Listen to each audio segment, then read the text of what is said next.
Certains l'attendent pendant des années. Pour moi, c'était faire ce que je voulais, à l'heure que je veux et quand je veux. Et pourtant, quand elle arrive, il se peut parfois que rien ne se passe comme prévu. On était tout contents tous les deux, mais le soir, en m'endormant, sur le coup de minuit, 1h du matin, j'ai eu des spasmes, j'avais l'impression que le cœur s'était arrêté. Je me suis retrouvé sans objet, sans projet, complètement perdu. La retraite, l'un des moments les plus délicats à gérer. J'ai pété un câble. Je suis partie de chez moi, en courant, à travers le champ, et je me suis retrouvée dans le champ du voisin. Là, s'est posé la question de mon reclassement. Qu'est-ce que j'allais faire? Moi, je voulais créer une école de retraite, parce que la majeure partie des retraités tombent dans un trou et n'ont pas de projet et ne sont pas aidés. Et pourtant, ils ont fini par trouver leur équilibre. La solution que j'ai choisie, c'est de m'acheter un bateau et de partir. 8 mois après, je partais d'Istanbul et donc je suis allé jusqu'en Chine à pied, en marchant 3000 km par an. À la retraite, il y a plein de choses à faire.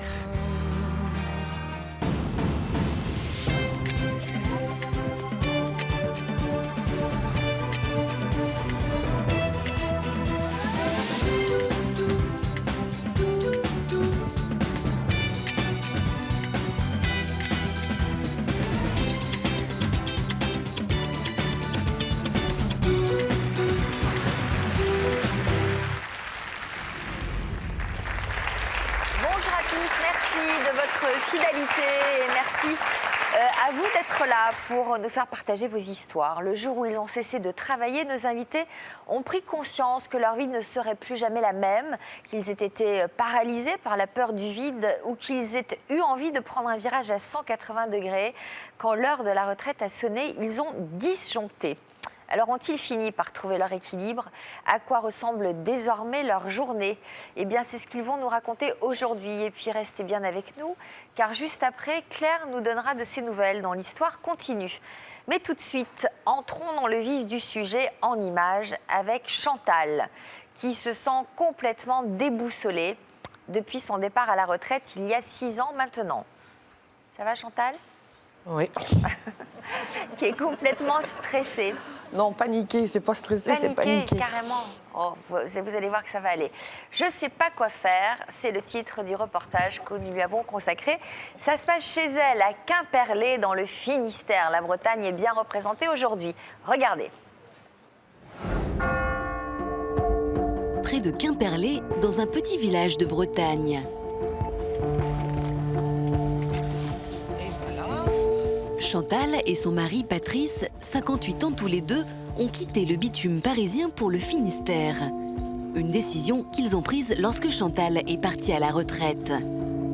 Au départ, ce village, cette maison, ce devait être un rêve. Mais depuis qu'ils sont arrivés, Chantal ne se reconnaît plus. Ça va, Enzo? Elle a le sentiment d'être partie beaucoup trop tôt à la retraite. J'ai quitté la RATP, mon entreprise, à 52 ans. Donc c'est vrai, à 52 ans, se retrouver retraité, ça fait jeune. Donc j'ai très mal vécu, parce que pour moi, là, à 52 ans, la retraite, ça veut dire que on est presque, comment dire, pas en fin de vie, mais bon, on n'a plus rien. Moi, j'ai du mal à trouver ma place. Depuis qu'elle est inactive, elle est devenue très angoissée et elle ne peut plus se passer de ses anxiolytiques. Du coup, j'ai une boîte de médicaments qui se trouve ici, dans mon placard de cuisine. Et j'en ai une autre qui se trouve dans le sac à main. Je l'ai constamment sur moi. En cas où il m'arriverait quelque chose, en voiture ou dans un magasin, je l'ai toujours avec moi. C'est une question d'assurance, en fin de compte. Une situation qui inquiète beaucoup son mari. Il y a longtemps qu'on n'est pas venu ici. Hein. Bah, ça fait une éternité, parce que comme on est toujours à la maison, plus ou moins. Depuis qu'elle fait des crises d'angoisse à la retraite, j'ai appris à les reconnaître. Je sais que lorsqu'elle devient toute pâle et puis qu'avoir les yeux qui commencent à se creuser, je sais que c'est une crise d'angoisse et à ce moment-là, je ouais, mais des fois, t'es dans la pièce d'à côté, moi je suis dans l'autre pièce et t'arrives à savoir à quel moment... Parce que je t'entends grelotter dans la chambre, je dis ça y est, elle est en train de me faire une crise d'angoisse. Donc. Et à ce moment-là, bon, je prends les cachets et puis j'essaie de la calmer, mais bon... C'est pas toujours facile. Ah, des fois, c'est pas facile, oui. C'est pas facile. Pour Chantal, Patrice est la seule personne sur qui elle peut se reposer depuis 5 ans. C'est mon, mon bâton de berger. C'est mon soutien. Si je l'avais pas, je sais pas ce que je deviendrais. Ce qui est important pour moi.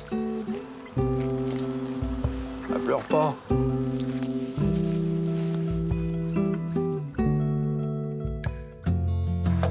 Dans son nouveau village, Chantal s'est fait une seule amie, Valérie. Salut Loulou, ça va? Ouais. Régulièrement, elle tente de lui redonner le sourire. Alors, qu'est-ce que t'as fait de beau ce matin? Eh ben rien. Ok, bah, je vais te donner du travail.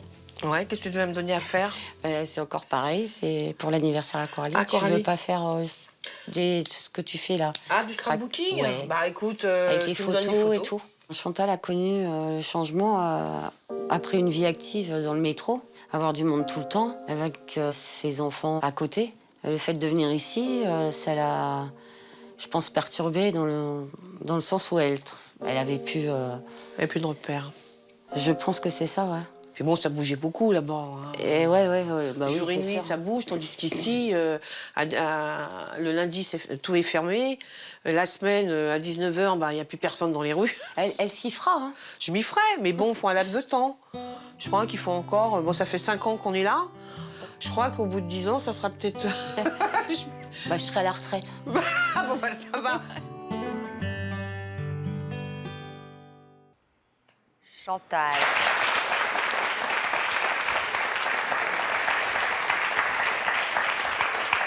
Qu'est-ce qui se passe alors, Chantal? Vous n'êtes pas contente d'être ici, Si, mais quand même stressée. ouais. Non, pas stressée, angoissée. Angoissée par quoi? Paniquée avec le monde, toutes les caméras et tout. Ah oui, mais c'est ça la télé, hein. Oui. Faut s'y faire, Il hein. faut s'y faire. Ça oui. vous change en même temps. Oui, bien sûr. Puis je monte Qu'est-ce à la que- capitale. Et oui, et qu'est-ce que vous ressentez en regardant ces images? Ça fait bizarre Quoi? de me voir et puis de raconter un peu ma vie depuis 5 ans. Parce que c'est pas évident. Surtout ce qui se passe dans mes journées. Alors, on va revenir un peu en arrière pour comprendre pourquoi vous vous sentez si désorienté. Votre mari et vous avez fait carrière à la RATP. Pardon. Comment vous sentiez-vous dans cet environnement? Disons que mon mari était au département bus et moi j'étais au département métro, donc au sous-sol. On n'avait pas les... Donc, il y en avait un en surface et l'autre en profondeur. On se voyait pas souvent parce qu'on n'avait pas les mêmes horaires. Et puis on avait une vie active, donc moi je travaillais le matin.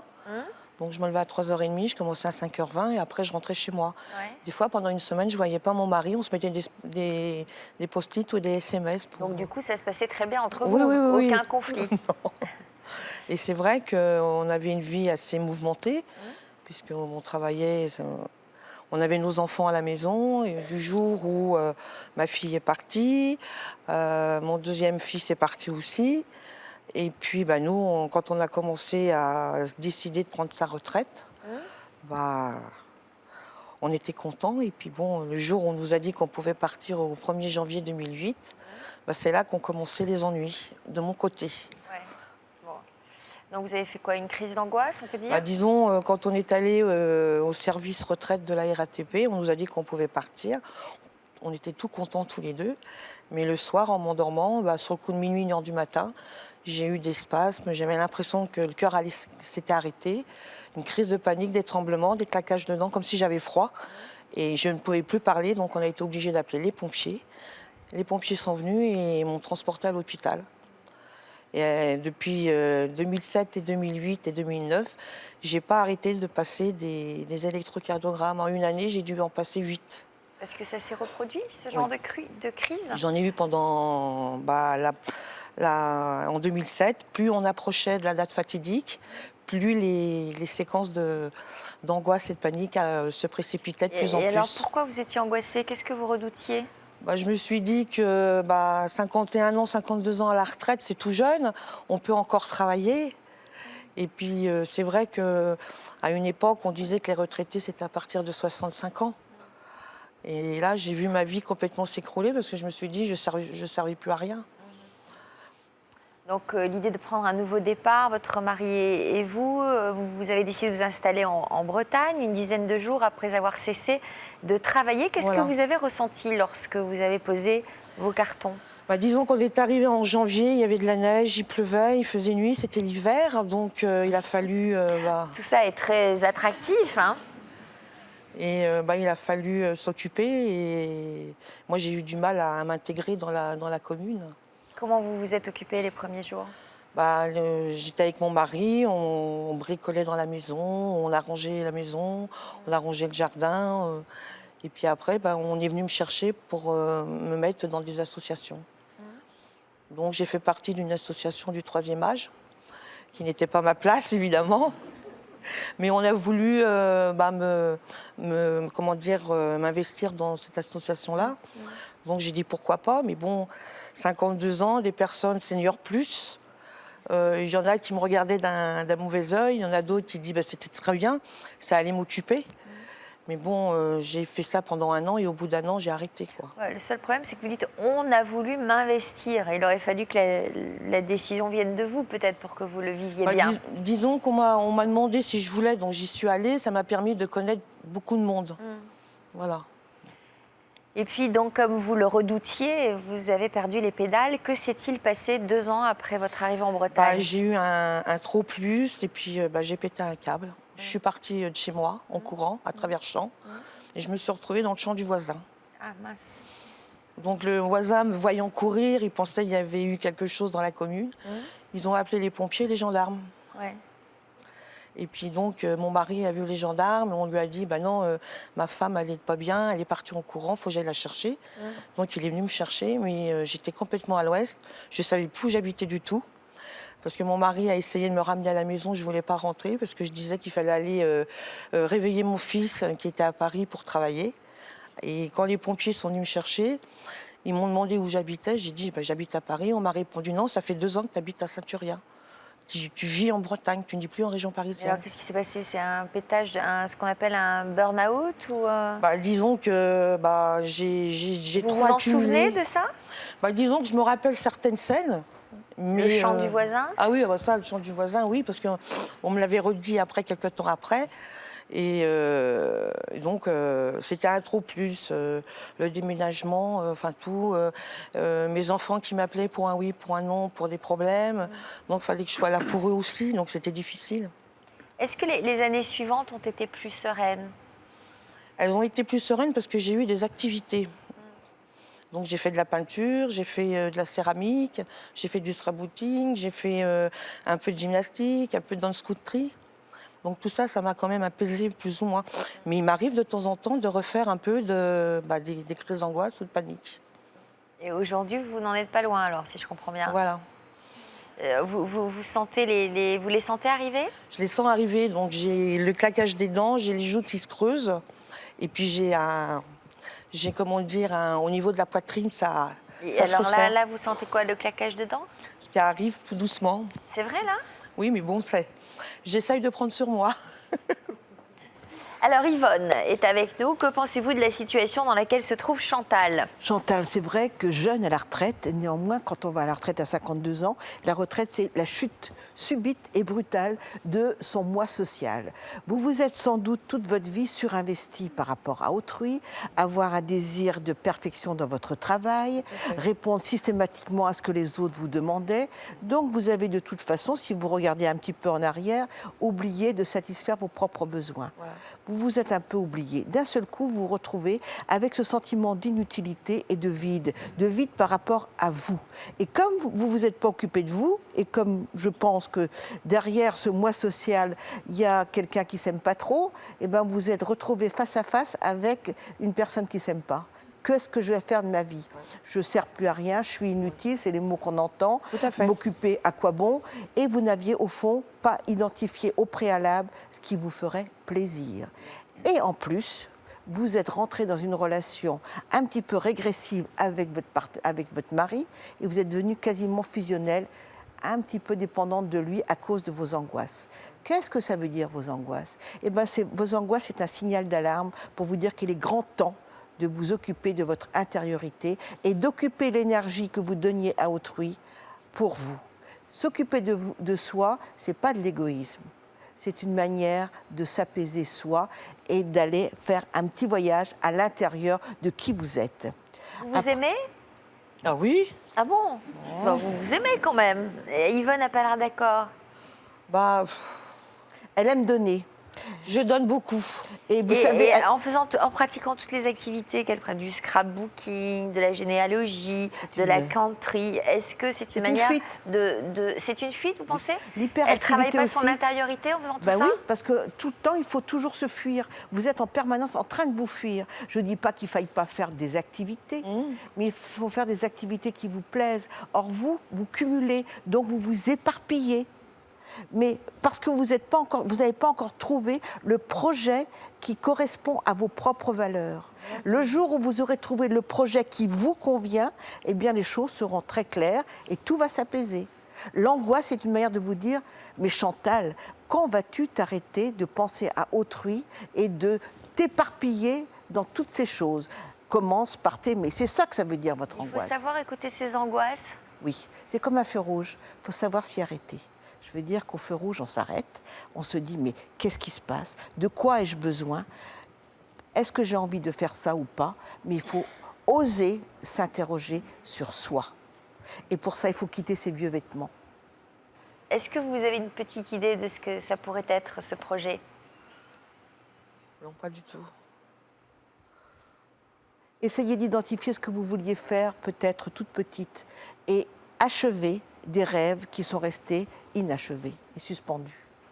On va ouvrir la première partie de notre émission que nous avons intitulée « Votre ticket n'est plus valable » et faisons la connaissance de Martine, dont le témoignage est... Vous allez le voir, Chantal, à l'opposé du vôtre. Martine, est-ce que vous comprenez le mal-être qui ronge Chantal depuis qu'elle a cessé de travailler? Je peux comprendre son mal-être vu qu'elle a beaucoup de... C'est de l'angoisse. Peut-être de se projeter à la retraite et pas savoir où aller. C'est ce que j'ai ressenti. Vous ne seriez pas belge, vous, par hasard? Si. Ah. Alors, vous avez 2 enfants. Oui. Et vous avez toujours travaillé très dur pour subvenir aux besoins de votre famille. De quel œil avez-vous vu la retraite arriver? Merveilleux. Ouf. Ouf. Enfin. Positif. Beaucoup travaillé, comme vous l'avez dit. Et ma retraite, pour moi, c'était des ailes dans le dos et faire ce que je voulais à l'heure que je veux et quand je veux.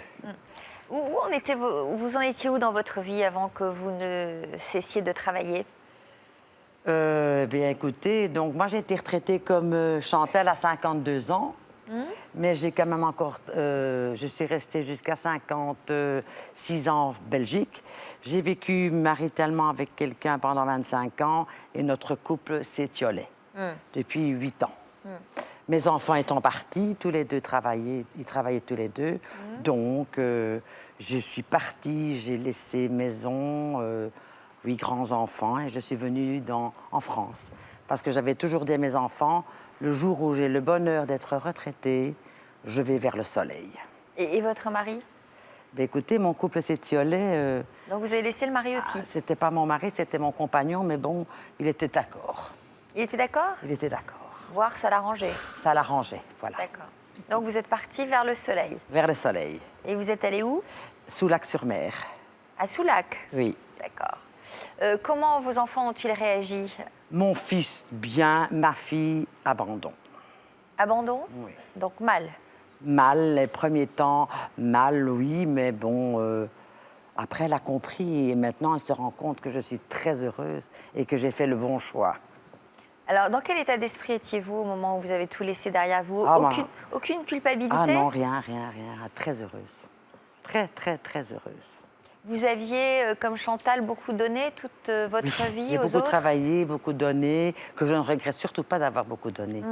Mais j'ai dit à mes enfants, j'ai dit surtout à ma fille, quand je suis partie en France pour y vivre, j'ai dit à ma fille, j'ai 56 ans et maintenant, moi, j'ai le droit de vivre un peu pour moi.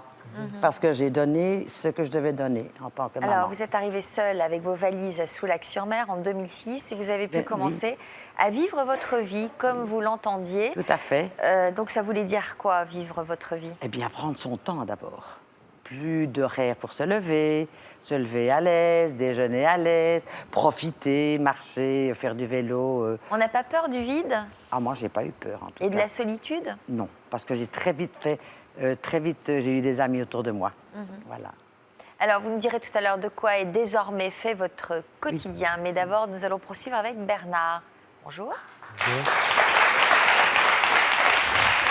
Pendant 32 ans, Bernard, vous avez exercé comme journaliste politique dans différents journaux. Comment définiriez-vous le professionnel que vous avez toujours été ? Un peu instable. J'ai travaillé dans tous les journaux, presse écrite, hebdomadaire, quotidien, à la télévision, à la radio. J'étais, disons...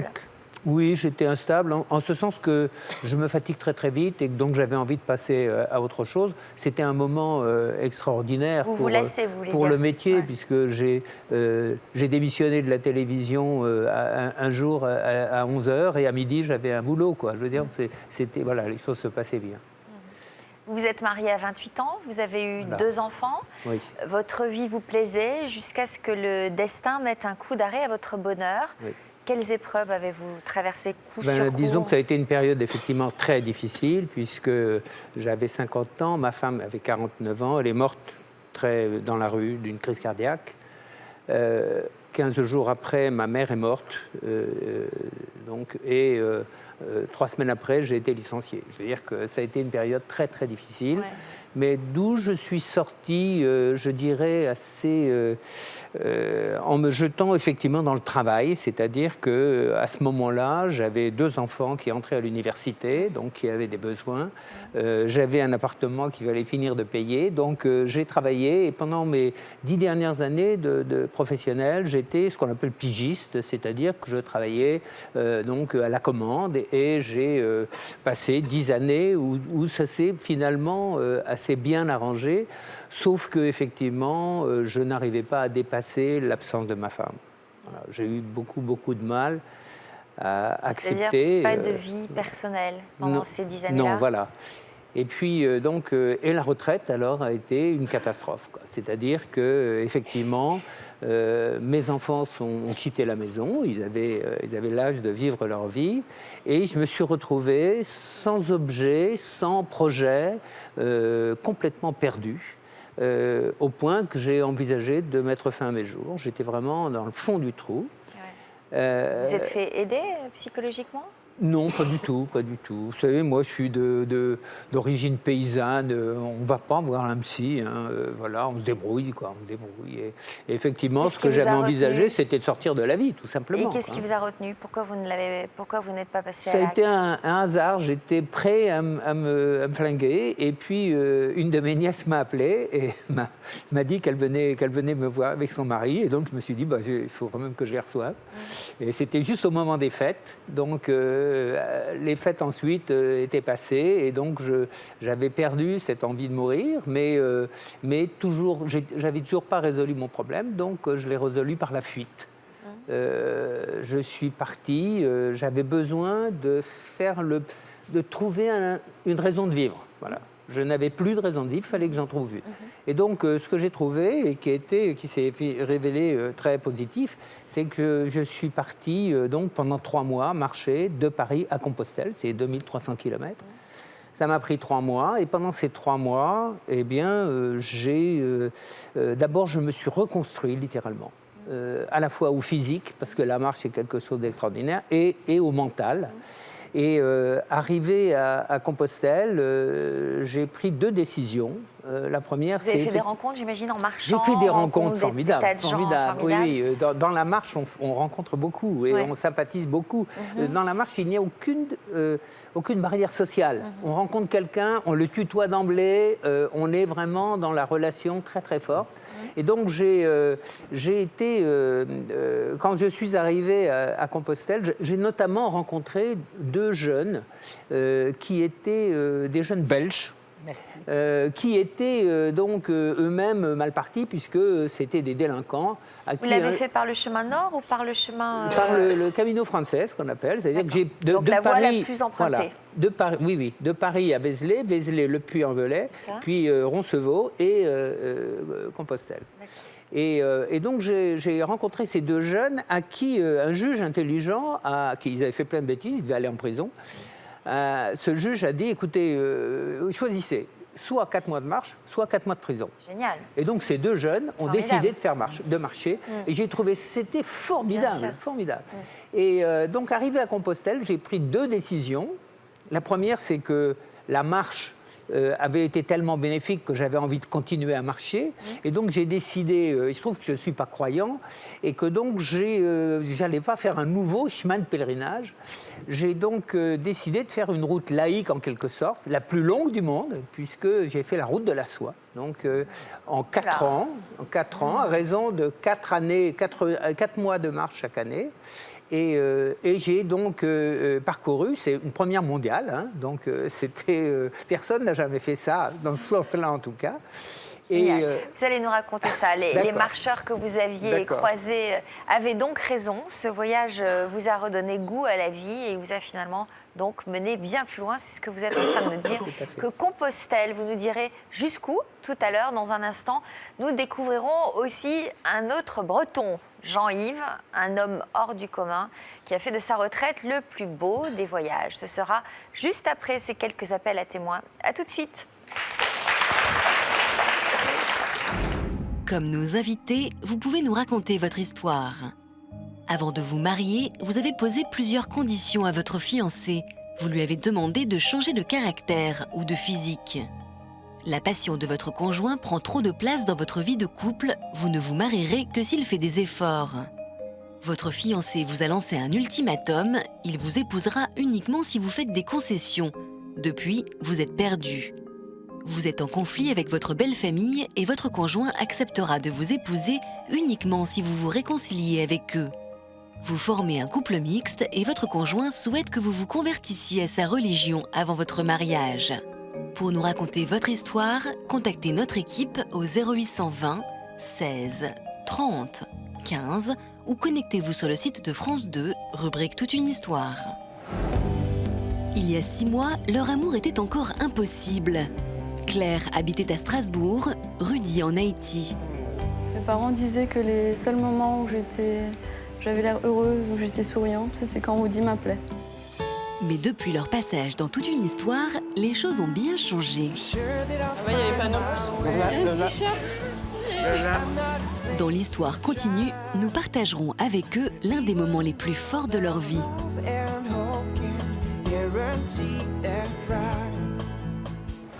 Comme nos invités, vous pouvez nous raconter votre histoire. Que vous soyez célibataire ou en couple, à plus de 50 ans, vous avez toujours vécu chez votre mère. Vous n'envisagez pas la vie autrement. Vous êtes ce qu'on appelle un Tanguy. À plus de 30 ans, vous n'avez toujours pas quitté le cocon familial. Vous êtes en couple et avez fondé une famille, mais vous vivez toujours chez vos parents. Cette cohabitation vous plaît ou à l'inverse vous pèse. Votre enfant vit toujours chez vous et vous aimeriez qu'il prenne enfin son envol. Après avoir quitté le domicile de vos parents, vous n'avez pas supporté la séparation et vous êtes retourné vivre chez eux. Pour nous raconter votre histoire, contactez notre équipe au 0820 16 30 15 ou connectez-vous sur le site de France 2, rubrique Toute une histoire. Bienvenue à vous qui nous rejoignez sur le plateau de Toute une histoire. La retraite a complètement déstabilisé nos invités. Elle les a privés de tous leurs repères et a mis leur vie sans dessus-dessous. Merci d'accueillir Jean-Yves, un sacré personnage. Bonjour. Jean-Yves, vous avez 70 ans. Pardonnez-moi de commencer par votre âge. Vous avez toujours été un aventurier dans l'âme. À quoi a ressemblé la majeure partie de votre vie active ? Ma vie a toujours été partagée entre, effectivement, cet esprit d'aventurier dont je dispose depuis tout petit, puisque j'ai commencé très tôt à voyager seul, et puis un certain humanisme dont je suis détenteur aussi, et qui est assez fort et qui m'a fait choisir mon métier, parce que je suis médecin. D'accord. Vous avez été quoi, médecin généraliste ? J'ai été médecin en Afrique. Je suis parti tout de suite, quand j'ai fini mes études, j'ai fait médecine tropicale et je suis parti en Afrique tout de suite parce que je voulais, c'était mon but. À quel endroit ? J'ai commencé au Cameroun, Ouais. après c'était le Tchad, ça a été la Côte d'Ivoire Et je prenais les postes à la coopération qu'on me proposait. Mais je dois dire que mon modèle et mon idole, c'était quand même le docteur Schweitzer. Le docteur Schweitzer. Donc vous avez eu une belle carrière Oui, voilà, oui. à la fois...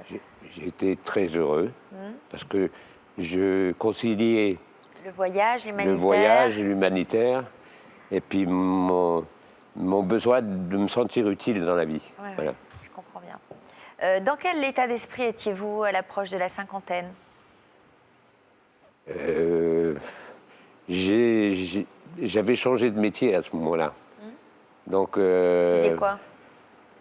j'étais devenu médecin inspecteur de la santé, qu'on appelle ça. Oh, c'est moins rigolo, ça. C'est moins rigolo, mais c'est Dans les passionnant. bureaux, c'est passionnant? Oui, c'est passionnant. Parce qu'on peut influer sur la santé quand on est comme ça. Et ça, c'est toujours été une des hantises de ma vie. Si je me disais, si un jour je peux influer, par exemple, sur les horaires des hôpitaux, etc., enfin, je le ferai. C'est une autre manière d'être utile. Voilà. Donc, vous étiez heureux dans ce quotidien-là? Même passionnant? Oui, c'était très passionnant ce que j'ai fait en Afrique. C'était très passionnant. Après l'Afrique, je suis parti. J'ai cherché encore à retourner outre-mer et je suis parti travailler à La Réunion, où j'ai travaillé 12 ans dans l'aide sociale. Ouais. Je me suis occupé des handicapés, enfin, ce reclassement professionnel. Mais après, là, quand vous avez terminé dans l'inspection de... Oui. Après, donc, à 50 ans, j'ai été recruté par l'inspection de la santé. Ouais. Donc là, c'était beaucoup de stress. C'est devenu... Le métier a changé. C'était très intéressant, mais c'était stressant. Ouais. Donc votre quotidien vous affectait un peu? Oui. Oui, c'était dur, oui. Ouais. Donc au point quand même d'avoir des soucis vous-même de santé? Ah oui, ça a duré 5 ans. Et puis au bout de 5 ans, le stress, le surmenage ont fait que j'ai fait des arrêts cardiaques. J'ai fait 2 arrêts cardiaques avec un coma de 12 heures. Ah ouais. Et dont je ne me suis pas remis. Pas remis? Non, je ne me suis pas remis de ce coma-là. Pourquoi? Parce que quand je me suis réveillé, il y avait des mots que je ne savais plus. Vous avez eu des séquelles? Oui, j'avais des séquelles psychiques et intellectuelles surtout, qui m'empêchaient de continuer ce métier. Donc je ne pouvais plus exercer en tant qu'inspecteur de la santé comme j'étais. Parce que je travaillais avec le préfet, je travaillais avec des personnalités très fortes. Donc je ne pouvais plus continuer à exercer ce métier. Et là, s'est posé la question de mon reclassement. Qu'est-ce que j'allais faire? Qu'est-ce que j'allais faire de moi? Parce que j'ai toujours été très actif. Vous étiez dans quelle situation personnelle? J'étais en concubinage. Et j'avais un enfant de 13 ans. Ouais. Et donc, qu'est-ce que vous avez décidé? J'ai réfléchi 2 jours, 3 jours.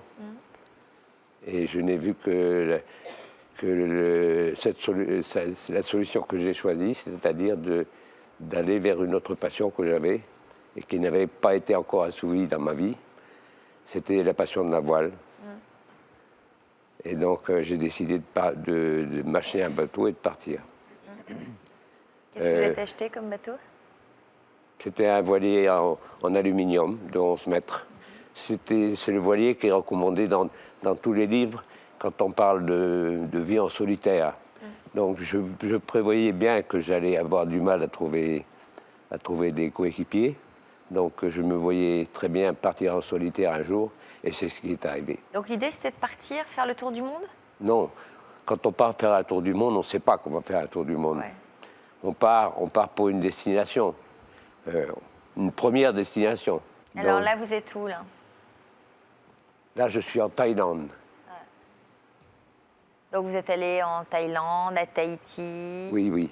Ça s'est fait progressivement. Après les Antilles, j'ai décidé, pourquoi pas, aller en Polynésie. Voilà, c'était le deuxième but. Quand vous êtes allé en Polynésie, vous êtes resté combien de temps sur place? 6 mois. Je restais 6 mois partout. Quelle chance. Ça fait rêver, moi. Quels sont vos souvenirs les plus forts? Ah, j'ai... Mes grands souvenirs de ce voyage, c'est la Polynésie, oui. D'abord, Pourquoi?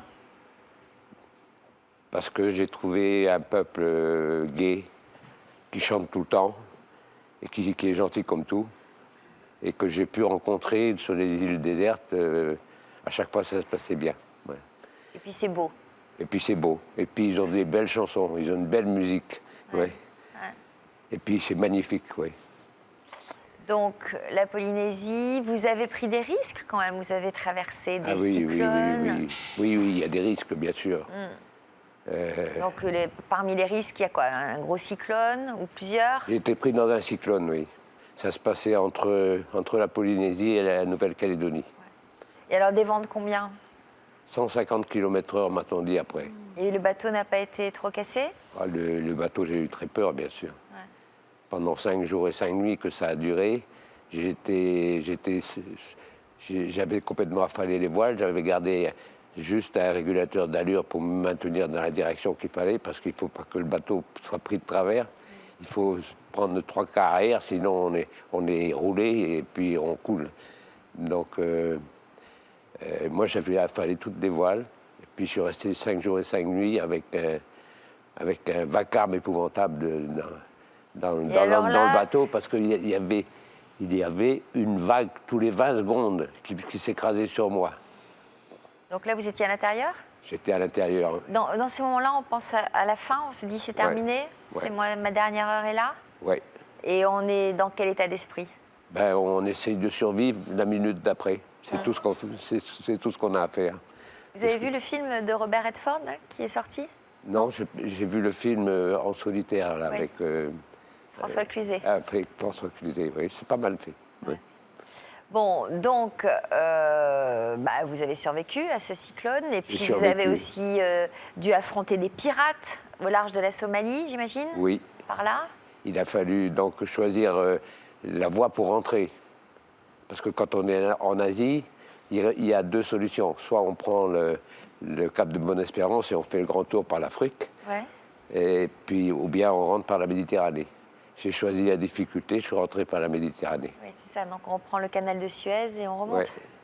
Mais c'était aussi... Sinon, on doit passer par le Cap Horn. Ça doit faire aussi quelques souvenirs là-bas.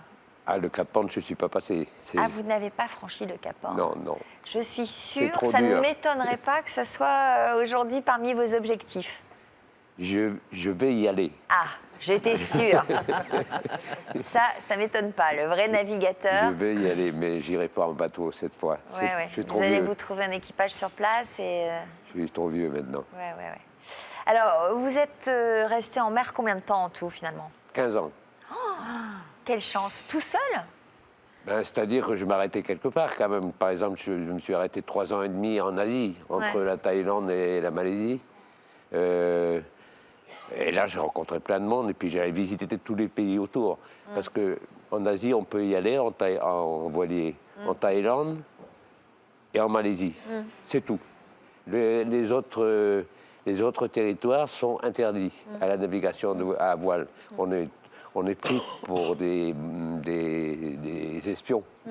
Alors, j'imagine que vous avez beaucoup appris de ceux que vous avez rencontrés, des pays que vous avez visités. Donc, on nourrit sa curiosité en permanence quand on fait ce genre de voyage. Donc, j'ai fait tous les pays autour, la Birmanie, le Vietnam. Oh là là. C'est quoi la balance plaisir-sacrifice quand on vit ce genre d'expérience, 15 ans comme ça de voyage solitaire? Au départ, on cherche à se reconstruire, comme tous les types qui vont à la retraite, je suppose. On se remet en situation favorable. Et moi, j'ai retrouvé cette situation favorable quand je suis arrivé en Nouvelle-Calédonie. C'est là que ça s'est passé. C'est là que j'ai recommencé à écrire, parce que je m'obligeais à écrire chaque jour pour essayer de retrouver les mots que j'avais perdus, etc. Et c'est en Calédonie que ça s'est passé, je me souviens encore, parce que ça se passait devant le monument de Chipaou, quand je me suis rendu compte que je recommençais à écrire. Voilà, donc là, on se dit que la vie reprend le dessus. La vie reprend. Et alors, à tel point que mes goûts aussi d'humanisme me reprennent. Et là, je jette une bouteille à la mer en me disant, ça va arriver quelque part. Et je mets mon adresse dedans. Et bien, cette bouteille, elle est partie. Elle a été trouvée par une travailleuse de la mer à Madagascar. Et elle m'a écrit. Et puis, je suis parti la voir après, quand je suis arrivé dans le pays là-bas. Oh, attends, alors vous allez nous raconter la suite tout à l'heure.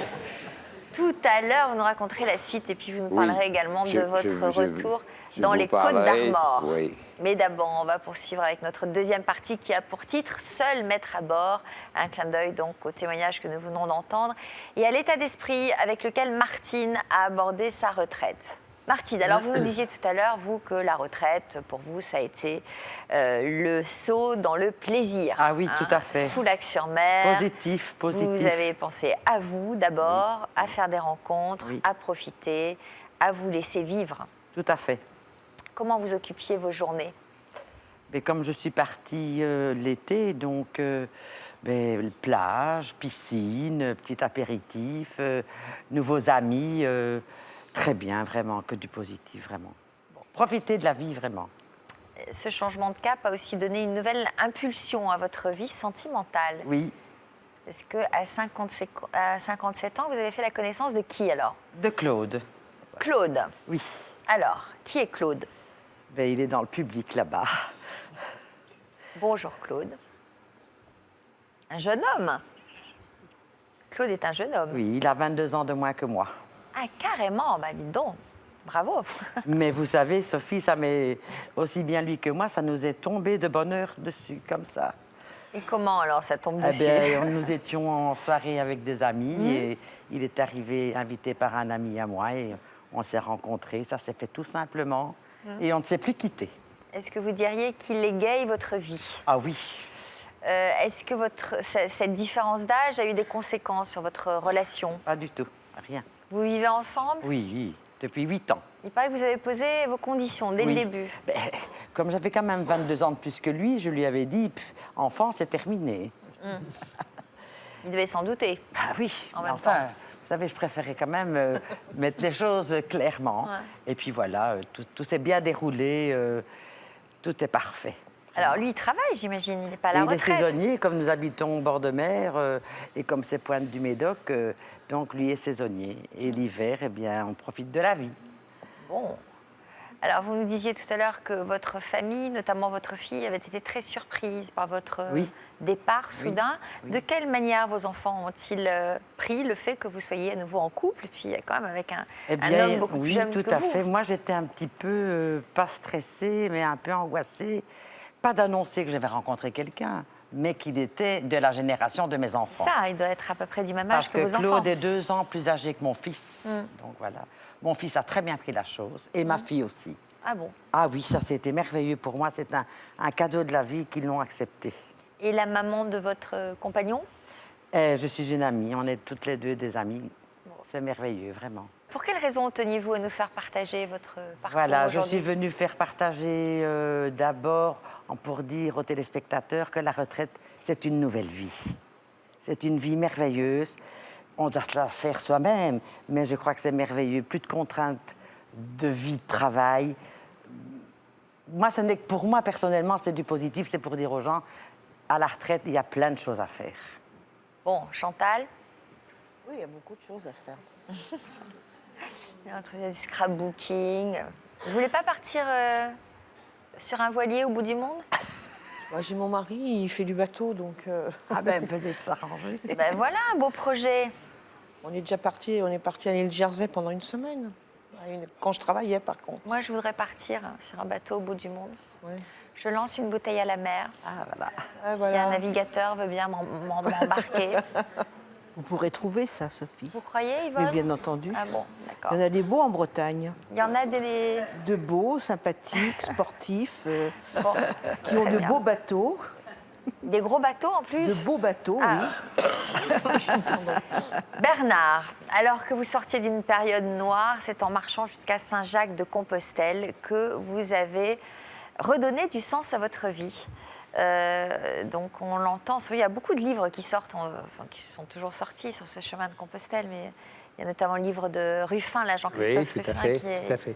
Mais ça n'est pas Compostelle qui a changé ma vie, c'est la marche. Oui, c'est le fait de ces marche. rencontres. C'est-à-dire qu'effectivement, quand on marche, d'abord on rencontre beaucoup de gens. Ouais. Comme je le disais tout à l'heure, il n'y a plus de barrières sociales. Et donc, on se fait des amitiés vraiment très, très fortes. Et certaines personnes que j'ai rencontrées pendant mon voyage sont toujours des amis. Et puis, précisément, je suis parti marcher un peu plus, puisque donc je suis revenu donc de Compostelle. Et l'année suivante, 8 mois après, je partais d'Istanbul. Et donc, je suis allé jusqu'en Chine à pied. Voilà, quel voyage en marchant 3000 km par an. Au total, donc là, ça fait par exemple, 12 000 km. C'est le massif de Tout à fait. l'Everest qu'on voit Voilà, derrière. non, c'est pas du tout l'Everest, c'est le Pamir. C'est-à-dire, c'est la frontière entre le Kyrgyzstan et la Chine. Donc ça fait combien de kilomètres, vous dites? 12 000 km. 12 000 kilomètres. En combien de temps vous avez parcouru? Alors, je marchais 4 mois par an. Ce sont des régions où on ne peut pas marcher en hiver. Il fait dans l'ouest de la Turquie. Dans l'est de la Turquie, il y a 2 mètres de neige en hiver, on ne peut pas marcher. Donc, je marchais l'été, le printemps et l'été, ou l'été et l'automne. Et donc, quand j'avais terminé, je revenais, j'écrivais un livre. Et puis, j'ai reparti l'année suivante, donc en préparant mon voyage à l'avance. Voilà. Alors, j'imagine que les livres retraçaient ce que vous viviez. Voilà, je racontais au jour le jour. Ça a été d'ailleurs formidable parce que j'ai écrit un premier livre en me disant que ça n'intéresserait sans doute pas grand monde. En plus, ça s'est plutôt mal passé. J'ai failli y laisser ma peau 2 ou 3 fois. Et puis, ce livre a eu un succès extraordinaire. Puis un deuxième, puis un troisième. Et donc, j'ai fait ce qu'on appelle un best-seller, puisque je suis aujourd'hui donc plusieurs centaines de milliers d'exemplaires de vendus en France. Oui, vous ça les avez s'appelle lus, ces livres? Longue Marche. Vous avez lu? Ah oui, Oui, voilà. Et puis ensuite, donc, je suis traduit en 10 langues. Donc voilà, ça m'a donné... Génial. Voilà. Et ça m'a apporté beaucoup, beaucoup d'argent. Et avec cet argent, j'ai créé mon vrai projet de retraite, qui était effectivement de créer une association qui s'appelle Seuil et qui donne la possibilité à des jeunes plus ou moins mal partis dans la vie de faire ce qui m'est arrivé à moi, c'est-à-dire de se reconstruire, de revoir la vie autrement, et c'est d'une efficacité formidable. Que vous aviez faite sur la route de Tout à Compostelle. fait, absolument, absolument. C'est une association belge qui avait monté ça. Je suis allé les voir, ils m'ont expliqué comment ils faisaient, et j'ai fait la même association qui maintenant, non seulement fonctionne bien en France, puisque je vous dis, nous depuis 13 ans maintenant, nous fonctionnons d'une façon formidable. On sauve des vies, vraiment. Ce sont des jeunes qui sont très mal partis dans la vie. Des adolescents, on ne prend pas de majeurs, et qui font... Il y en a un qui a merveilleusement résumé ça, qui a dit « Quand je suis parti, j'étais un blaireau.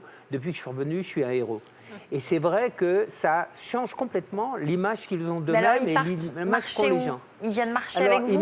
Il y a des projets? Non. Chaque jeune, garçon ou fille, part avec un adulte, homme ou femme. C'est-à-dire que c'est à chaque fois un binôme. Et ils partent donc en Espagne ou en Italie. On les met dans l'avion pour Séville ou pour Palerme et ils rentrent à pied. Donc c'est des marches de 1800, 1900, 2000 km. Et donc à chaque fois, c'est un parcours, un chemin initiatique qui les fait réfléchir à leur vie. Voilà. Et donc pendant cette période-là, effectivement, ils réfléchissent, ils changent complètement leur relation à l'adulte. Avant de partir, pour eux, les adultes sont tous des salauds ou des cons. Quand ils reviennent, ils s'aperçoivent que, comme dans la vie, qu'il y en a des bons, qu'il y en a des mauvais, et que donc il s'agit de choisir. Il faut qu'ils se débrouillent, j'imagine. Tout à fait, tout à fait. Ils apprennent une langue, ils découvrent qu'ils sont forts, qu'ils peuvent marcher avec le sac sur le dos. Au début, c'est difficile. Et puis, donc, ça s'arrange progressivement et ensuite, ça roule, quoi. Voilà. Alors, à 70 ans, vous avez fait une rencontre qui allait achever de changer votre vie. Oui, tout à fait. Qui avez-vous croisé? Alors, à 70 ans, parce que pour 60 ans, j'ai fait la route de la soie, 65 ans, j'ai gravi le Mont Blanc, et à 70 ans, j'ai décidé, comme ça, j'avais eu cette envie, j'ai décidé de descendre la Loire, depuis le Mont-Gerbier-de-Jonc, d'abord à pied, puis ensuite en canoë, jusqu'à Nantes. Donc ça m'a pris 6 semaines. Et tous les soirs, j'avais envoyé un mail à des tas de gens qui m'avaient répondu. Et donc, tous les soirs, j'ai été hébergé par des gens que je rencontrais. Et donc, un soir, j'ai été accueilli par une jeune femme avec qui j'ai eu, disons, une bonne relation, mais normale, si j'ose dire, comme j'avais tous les soirs. Et puis après, eh bien, on est resté en contact. Et puis, on a commencé à s'échanger des SMS, puis des mails. Et je dirais qu'il y a eu une espèce de montée en pression absolument fabuleuse. Et donc, un jour, elle m'a appelé en me disant « J'ai chargé la camionnette et j'arrive ». Et donc, elle est venue habiter avec moi depuis la première année. Donc, au bout d'un an... Où alors alors, nous habitons en Normandie, dans une maison que j'ai reconstruite, une vieille ferme. Et donc, voilà, depuis 5 ans, on est là et c'est fabuleux. C'est une femme extraordinaire. Je suis un peu plus amoureux tous les jours. Et donc, j'ai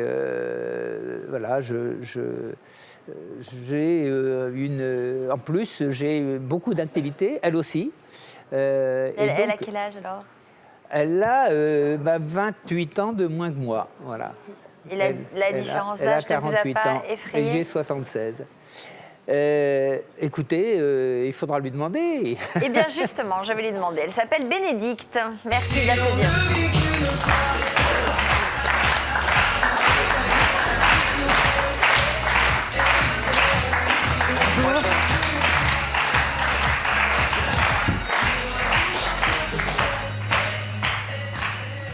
Bénédicte, la différence d'âge ne vous a pas effrayé? Pas du tout. Je ne vois pas son âge. Bernard est hors d'âge, comme le meilleur des Calvados. Elle est où votre maison en Normandie? Corneville, la Fouquetière, ça ne s'invente pas. C'est où? C'est à côté de Bernay. Dans l'Eure. D'accord. Pas très loin d'Évreux, pour ceux qui ne connaissent pas Bernay. Quand vous avez rencontré Bernard, d'abord décrivez-nous son arrivée. Il arrive en canoë, donc vous étiez où, vous, sur les bords de Loire? Oui, en fait, je suis venue le chercher en voiture. J'ai découvert un homme absolument frigorifié. Il faisait un temps épouvantable. C'était le mois d'août 2008, enfin le tout début septembre. Et je lui ai donc fait couler un bain chaud, alors qu'il détestait les bains. Il m'a expliqué après qu'il n'en prenait jamais. Et puis, je ne le connaissais pas. Quand même. Je ne le connaissais ni d'Ève ni d'Adam. Je n'avais pas eu la curiosité d'aller sur Internet. Je rentrais de tournée et on a fait connaissance rapidement. J'avais une répétition. Vous rentrez de tournée? Oui, je suis comédienne. D'accord. Et j'avais une répétition de musique ce soir-là, donc je l'ai même abandonné au restaurant avec un journaliste qui voulait faire un article. Et puis, on s'est séparés le lendemain, en tout bien, tout honneur. Je l'ai vu disparaître... en canoë dans un méandre de la Loire. Et je me suis dit, ce type-là a vraiment du courage parce qu'il faisait encore un temps épouvantable. Et donc je lui ai écrit un petit SMS le lendemain. Sans arrière-pensée? Sans aucune arrière-pensée, en espérant que le temps s'arrange parce que c'était vraiment, vraiment pas de chance. Et puis vous avez gardé un contact. À quel moment les sentiments sont apparus? De façon, alors, comme vous l'a dit Bernard, c'est vraiment un amour qui est venu de façon totalement épistolaire. J'étais vraiment très subjuguée par sa façon d'écrire. Je suis très sensible à l'écriture. C'est un écrivain, coup de chance, en plus d'être un aventurier. Il sait merveilleusement décrire les sentiments et j'aime écrire aussi. C'est venu petit à petit et à un moment, il n'était plus possible de faire autrement que de se voir. Mais nous sommes allés quand même jusqu'au bout. C'est-à-dire, on a attendu vraiment ce moment où c'était pas possible autrement. C'est encore meilleur. Effectivement. Quelle vie menez-vous tous les deux? Une vie assez agitée. Il y a parfois des moments où on ne se croise qu'à la gare. puisque comme comédienne, moi, je suis souvent en déplacement. Bernard l'est beaucoup pour toutes les conférences qu'il donne. Il est très occupé par Seuil. Donc on vit une vie passionnante. On a toujours des tas de choses à se raconter quand on arrive à se retrouver à la maison. Je fais presque en moyenne une conférence par semaine. Je viens toutes les semaines à Paris pour m'occuper de l'association. Donc effectivement, il y a des moments où on se croise à la gare, quoi. Donc des conférences sur vos voyages? Pardon? Des conférences sur vos voyages? Sur mes voyages, mais sur l'association qui intéresse beaucoup de gens, parce que nous sommes dans une situation, je veux dire, il y a actuellement 700 gamins, à l'heure où je vous parle, il y a 700 gamins qui sont en prison, quoi. C'est insupportable. Et donc, il faut essayer de faire quelque chose pour ça. Et donc, c'est pour ça que je me bats, et c'est pour ça que je crois que les choses avancent, puisque pendant une certaine période, nous étions, je dirais, regardés d'un drôle d'air par le ministère de la Justice, parce qu'on faisait un truc qui paraissait pas très normal. Et nous avons signé une convention il y a quelques mois. Et maintenant, donc, le système est en train non seulement de marcher en France, mais il s'est créé une association similaire que j'ai aidé à se lancer en Pologne. Et il est en train de s'en créer une en Corée du Sud. Donc, voilà. Vous marchez?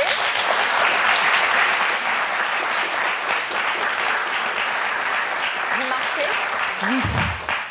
Ensemble? Pas autant que Bernard. Oui, dès qu'on peut, on marche ensemble.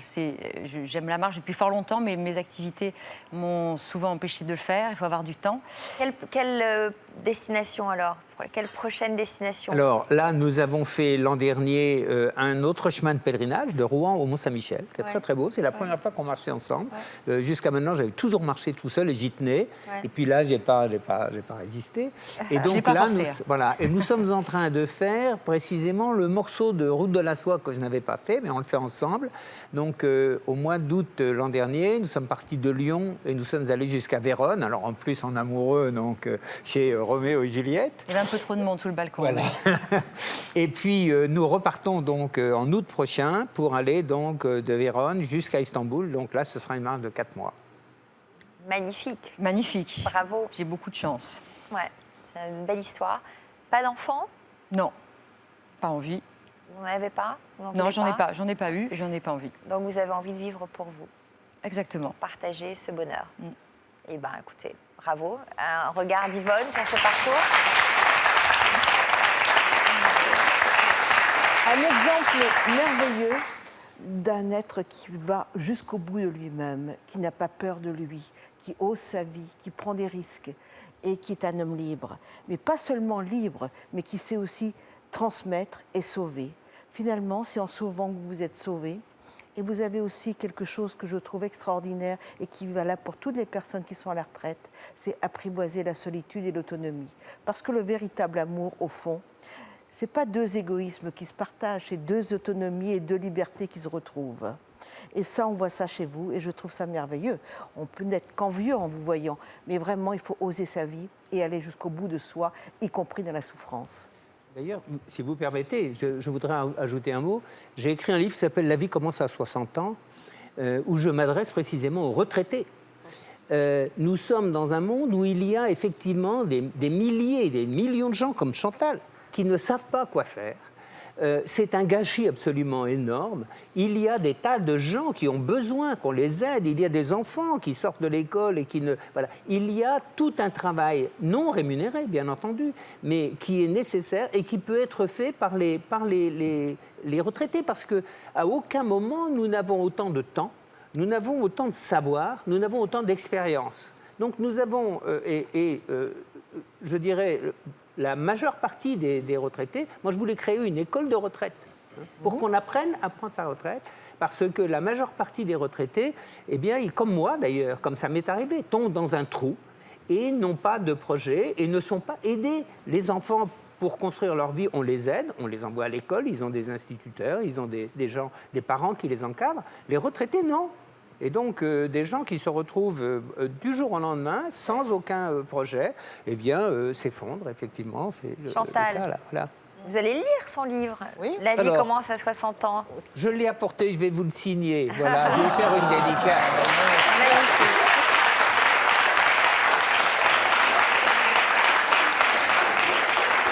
En tout cas, c'est merveilleux. Hein, ce témoignage nous remplit d'espoir. Pour l'avenir, en tout cas. Jean-Yves, Après une carrière passionnante et éprouvante de médecin, vous avez décidé de vous mettre en retraite anticipée pour vivre votre rêve, partir sur un bateau, un voyage qui a duré 15 ans. Vous avez largué les amarres en 1988 et puis quand même... 98, pardon. Il a fallu rentrer. Pourquoi vous êtes rentré d'ailleurs? L'idée ne vient pas tout de suite. Alors, on en était à la bouteille à la mer. Donc, oui, la bouteille à la mer. Vous avez lancé une bouteille à la mer et elle arrive à Madagascar. Elle arrive à Madagascar, il y a une travailleuse... Ne me dites pas que vous êtes tombé amoureux de la fille qui a... Ah bon. Non. Dommage, non, ça aurait été un joli scénario. Et j'ai trouvé une personne très pauvre qui arrivait à peine à le joindre les deux bouts avec ses 2 enfants. Et puis là, j'ai décidé de créer une association pour lui venir en aide. Nous avons commencé par construire une maison d'abord, puisqu'elle vivait dans un loyer avec une seule pièce, avec les 2 grands-enfants. Donc on a d'abord commencé à la loger, on lui a construit une maison à Vaux-et-Mar, à Madagascar, c'est dans le nord-est de Madagascar. C'est là qu'elle était arrivée la bouteille. D'accord. Alors, donc, après... je suis arrivé en bateau pour la voir. D'accord. Parce que c'était au bord de la mer. Génial. Alors, vous avez fini donc par rentrer. Pourquoi vous êtes rentré? Ça m'est venu après Madagascar, je suis parti sur la Thaïlande. Et là, je m'y plaisais beaucoup, les gens étaient très gentils. J'ai jamais fermé mon bateau pendant 3 ans et demi, c'est vous dire. Donc, on était en sécurité partout. Et là, au bout de 3 ans et demi, on se dit il faut faire quelque chose. Ou bien je reste là et je meurs là, ou bien je m'installe, ou bien je continue et j'essaye de finir mon tour. Parce que là, on est trop près du but. Donc, on pense quand même à finir le tour. Voilà. Et qu'est-ce que vous appelez le but? La fin de vie ou finir le tour du monde? Finir le tour du monde. D'accord. Ça peut être un but. Ça m'est arrivé en Thaïlande, ça. J'y pensais pas avant. Mais je me suis dit, j'ai fait les 3 quarts, pourquoi pas essayer de faire le tour. Donc l'idée, c'était de revenir en Bretagne. L'idée, c'est de revenir en Bretagne. Donc par la Méditerranée. Voilà, par la Méditerranée, parce que ça aussi, c'est un défi. Ouais. C'est un défi parce que je savais les conditions très difficiles pour remonter la mer Rouge. Ouais. Avec tout le temps de face, le vent de face, force 8 tout le temps. Ouais. Enfin, je savais que ça serait très, très éprouvant. Effectivement, c'était terrifiant. Ouais. Combien de temps ça vous a pris de remonter la mer Rouge? 2 mois et demi. Oula! 2 mois et demi avec force 8 tout le temps, de face. Ouais. Ah ouais, on n'imagine pas que ce soit des conditions pareilles. Oui, oui, ça a été très, très dur. J'ai regretté après d'avoir pris les mers rouges. Ah ouais, Mais ça vaut le Cap Horn, apparemment. Ben oui, je ne savais pas que c'était si dur que ça. Parce qu'il y avait plein de gens qui m'en avaient parlé, que c'était dur. Ouais. Mais à ce point-là, je ne savais pas. Et puis, il n'y a pas d'endroit pour s'arrêter. Surtout ça, quand on est en bateau tout seul, il faut s'arrêter quelque part pour dormir. Hein. Qu'est-ce que vous mangiez? Du poisson et du riz, tout le temps. Du poisson que vous pêchiez? Oui. Je crois que j'ai jamais manqué de poisson. Alors, vous avez fini par retrouver la Bretagne. Ça vous a fait quel effet de rentrer en Bretagne? C'est très émouvant. C'est très émouvant, oui. Mais voilà, en arrivant là-bas. Et il y a les copains déjà qui sont sur le bateau. Et puis mon frère aussi. Et ils sont venus me fêter l'arrivée. C'était où, là? C'est à Paimpol. C'est à Paimpol. J'imagine que vous avez dû trouver du changement en 15 ans. La vie a beaucoup changé, oui. Moi, je suis parti au temps des cassettes, puis... J'imagine que vous n'aviez pas de portable. Vous nous disiez tout à l'heure ne pas avoir eu de météo à bord, donc pas de GPS, pas de météo, il n'y machin, a rien qui marchait. Radar. Ouais, j'ai essayé plusieurs fois, mais ça ne marchait pas sur mon bateau en aluminium. Ça ne passait pas. C'est vous le héros, quand même. On parle de ces grands navigateurs qui sont super équipés, qui ont des bolides, des Formule 1, mais ça, c'est vraiment un... Ouais, j'avais beaucoup moins d'équipement que la plupart des gens. Et j'ai fini par abandonner parce que j'y arrivais jamais. Abandonner, quoi? Le fait d'appeler? Le fait de chercher à recevoir la météo. Ouais. Sur mon bateau, ça marchait jamais. Ouais. C'est parce que ça fait cage de Faraday un petit peu. Quand on essaye de recevoir des ondes dans le bateau, ben, ça ne marche pas. Ouais. Alors, vous avez retrouvé votre famille aussi. Qu'est-ce qui avait changé en 15 ans? Beaucoup de choses. Ben, j'avais des petits-enfants d'abord. Ouais. Ils vous en ont pas voulu, vos enfants, d'être partis si longtemps, loin d'eux? Je ne pense pas. Enfin, je crois que c'est plutôt même positif, parce qu'ils ont un autre regard sur moi. Vous êtes un héros. Ouais. Un regard admiratif. Un peu. Ouais. Vous avez pu transmettre beaucoup de cette expérience à vos petits-enfants, à vos enfants? Pour l'instant, pas encore, mais je prépare un livre aussi. Je disais tout à l'heure, balance, plaisir, regret ou désagrément. Est-ce que vous avez des regrets par exemple, par rapport à votre famille, à vos enfants, de les avoir pas vus pendant toutes ces années ou non? Peut-être ma dernière fille que j'ai un peu délaissée pendant les premières années. Ouais. Ouais. Quel regard portez-vous sur la vie désormais? Je trouve que ça va un peu trop vite pour moi. Ce monde d'aujourd'hui? Oui, et puis tout est passé sur Internet. Enfin, là, je suis perdu, je ne sais plus comment faire. Là. Est-ce que vous avez d'autres projets aujourd'hui?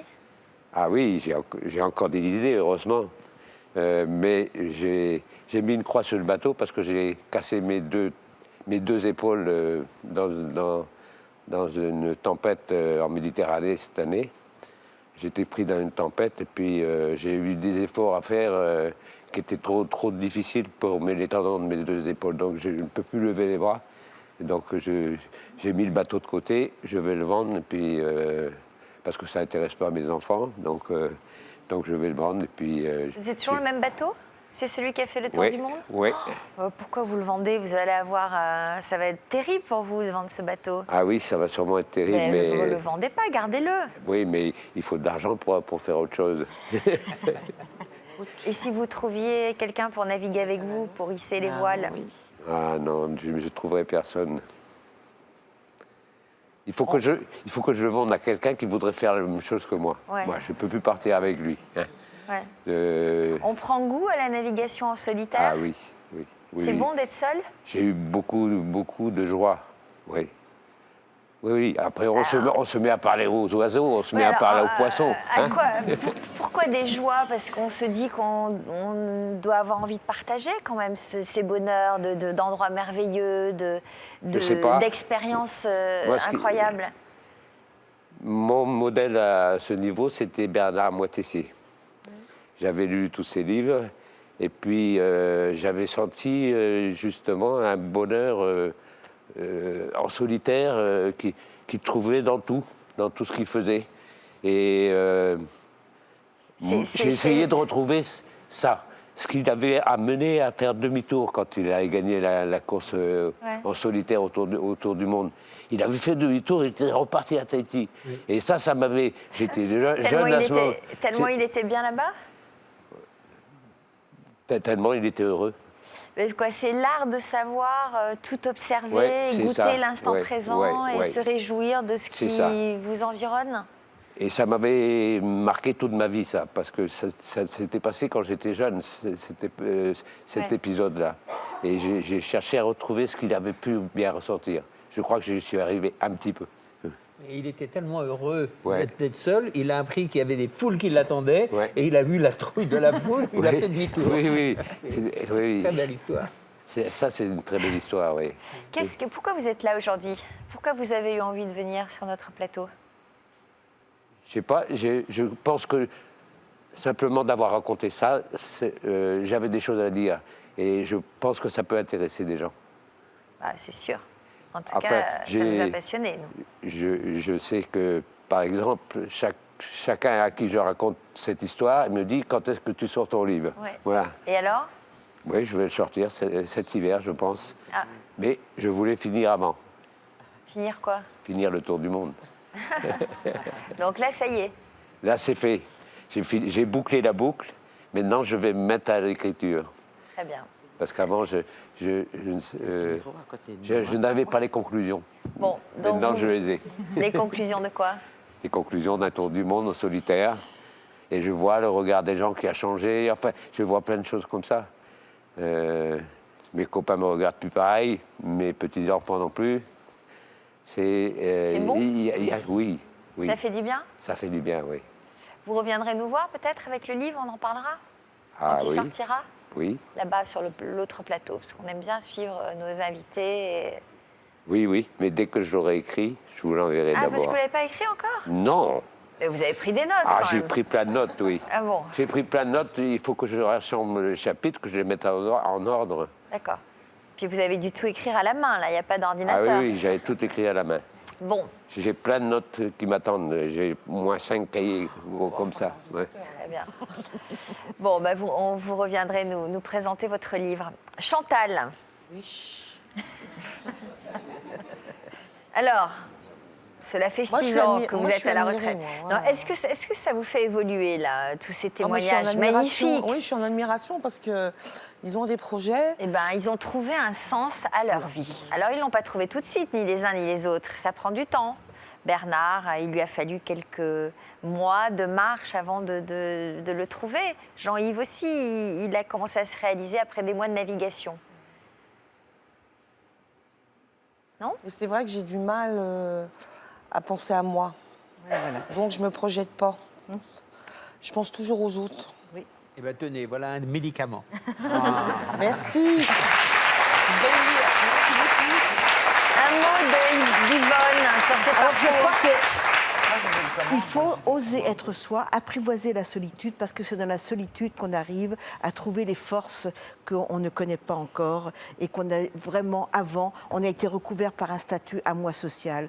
Avec ce moi social, Donc, ces il faut en activités- passer par la solitude, Oui, vous dites. apprivoiser la solitude Bon. pour devenir autonome.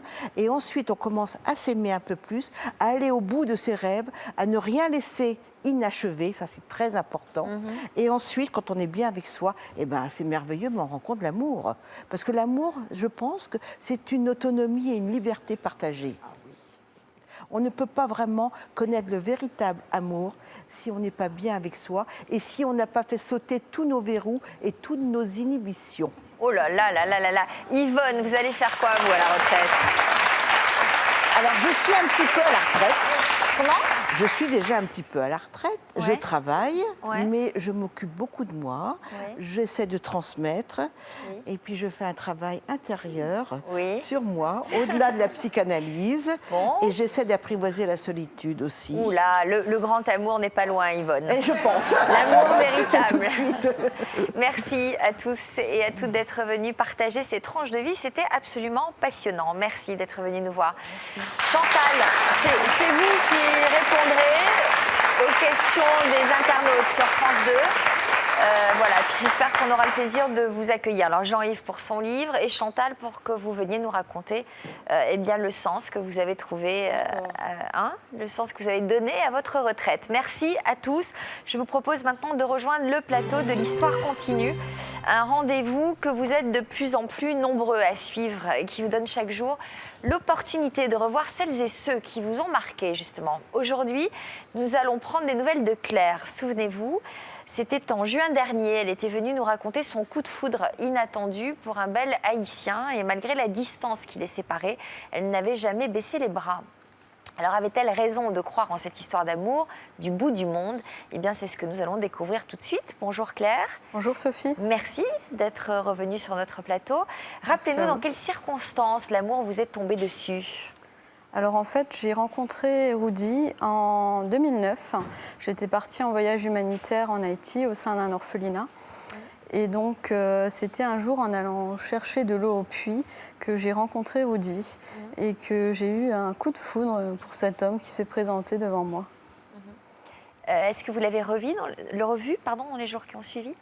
Donc oui, on s'est revus les jours qui ont suivi. Moi, je le cherchais partout dans la cour de l'orphelinat, sur tous les murets. J'essayais de voir où est-ce qu'il était. J'essayais de le trouver partout. Et donc, lui, il me cherchait aussi et était là. Il était présent au quotidien. En fait, il nous aidait régulièrement parce qu'on était à plusieurs volontaires dans cet orphelinat. Lors des activités avec les enfants de l'orphelinat. Il nous servait aussi un peu de traducteur parce que les enfants parlaient essentiellement le créole. Donc, il nous aidait, il traduisait. Est-ce que l'attirance que vous éprouviez pour lui était réciproque? Oui, tout à fait, tout à fait. Donc ça, il me l'a avoué un peu plus tard que lui aussi, il m'avait déjà repéré avant ce moment-là. Avant le moment où moi j'ai eu le coup de foudre en allant chercher mon seau d'eau au puits. Alors, une semaine plus tard, votre séjour touchait à sa fin. Oui. Vous êtes rentré en France. Dans quel état d'esprit étiez-vous le jour de votre départ? Les adieux étaient très déchirants parce que je lui ai promis de revenir, mais je ne savais pas quand ça allait être possible, financièrement. Et puis, il fallait s'organiser pour entreprendre un voyage tel que celui-là. Donc, moi, j'ai pleuré pendant 24 heures non-stop. Ma copine qui était avec moi n'arrivait pas à me consoler. C'était le doute. On ne savait pas trop où est-ce qu'on allait. On avait envie de construire quelque chose, mais on ne savait pas comment ça allait être possible. À quel moment avez-vous réalisé que vous étiez vraiment, vraiment amoureuse de lui? Donc moi, j'étais rentrée en août et quelques mois après, donc le 12 janvier 2010, donc il y a eu un tremblement de terre dont tout le monde a entendu parler en Haïti, donc, qui était terrible. Donc moi, j'ai entendu cette nouvelle le matin en me réveillant aux informations. Et puis à ce moment-là, c'était la panique. Parce que impossible de le joindre, ni par téléphone, ni sur Internet. Toutes les liaisons étaient coupées. Et donc j'ai passé une bonne journée à paniquer, à pleurer, à ne pas savoir quoi faire, à être impuissante. Et c'est à ce moment-là que les sentiments me sont revenus vraiment en pleine face, puissance 1000, quoi. Pour moi, c'était l'évidence, quoi, que c'était lui et pas un autre. Donc 8 mois plus tard, vous êtes retournée dans le même orphelinat. Vous avez enfin pu laisser parler votre cœur. Quels souvenirs vous gardez de vos retrouvailles? Donc là, c'était des vraies retrouvailles. Parce que la première fois, moi, j'étais en couple, donc on n'était pas allé bien loin. Mais là, c'était vraiment les retrouvailles, les premiers bisous, premières relations. On s'est retrouvés dans sa famille. Donc j'ai pu faire la connaissance aussi de sa famille et le voir dans un cadre autre que l'orphelinat où je l'avais découvert la première fois. Alors, lorsque vous étiez venu sur notre plateau la première fois, vous étiez persuadé que Rudy était l'homme de votre vie. Vous aviez multiplié les allers-retours pour tenter de donner une chance à votre amour.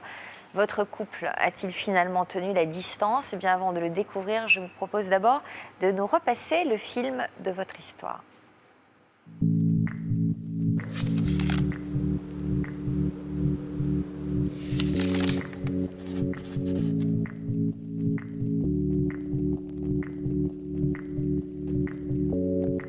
C'était l'évidence, c'était l'amour et puis ça me tombait dessus alors que je n'y étais vraiment pas préparée. Claire effectuait une mission humanitaire lorsqu'elle avait eu le coup de foudre pour Rudy, un jeune Haïtien. Mes parents disaient que les seuls moments où j'avais l'air heureuse, où j'étais souriante, c'était quand Rudy m'appelait. Leur histoire d'amour était rythmée par les allers-retours de Claire en Haïti. Sûre de ses sentiments, elle s'était confrontée à la réalité de la vie sur place. J'ai appris à connaître sa famille, à le découvrir au quotidien, avec ce que ça implique, parce que c'est vrai que la vie au village était difficile pour tout, pour la douche, pour chercher de l'eau, mais ça nous a permis de beaucoup échanger. Mais vous êtes toujours ensemble? Oui, oui. Pour des raisons administratives, Rudy n'avait jamais pu venir en France. Depuis l'autre bout du monde, il avait adressé un message à Claire. Malgré la distance, tu es toujours dans mon cœur. J'espère qu'on vivra un jour ensemble. Claire, je t'aime pour la vie. Je suis émue parce que c'est pas facile pour lui d'exprimer forcément ses sentiments. Pourquoi vous êtes ici aujourd'hui? En parler de lui, parler de notre histoire, c'est la faire vivre. Le rapprocher un petit peu de moi et combler le temps et puis le vide.